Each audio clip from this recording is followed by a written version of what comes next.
துலாம் ராசிக்காரர்களுக்கு ராகு கேது பயிற்சி பலன்கள் மே 18 இருந்து 1.5 வருட ஆண்டுகளுக்கு இதற்குண்டான பலன்கள்.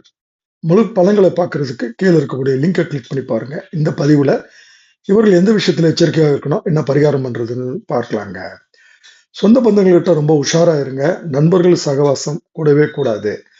இடமாற்றம், தொழில் மாற்றம், உத்தியோக மாற்றம் வரக்கூடிய வாய்ப்புகள் இருக்கிறது. சிறு சிறு விபத்துகள் ஏற்படக்கூடிய சூழ்நிலைகள் தென்படுகிறது. குழந்தைகளால் உங்களுக்கு கவலை ஏற்படக்கூடிய சூழ்நிலை உருவாகாது. ஆனால் நீங்கள் குழந்தைகளை எண்ணி கவலைப்படுவீர்கள்.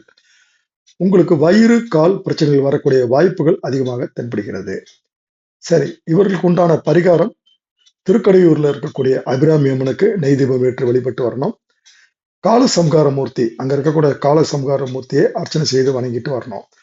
ஒரு தடவை போயிட்டு வர்றது நல்லதுங்க. அதே மாதிரி விழுப்புரம் பக்கத்துல இருக்கக்கூடிய பூவரசன் குப்பத்துல இருக்கக்கூடிய லக்ஷ்மி நரசிம்மரை போய் பார்த்து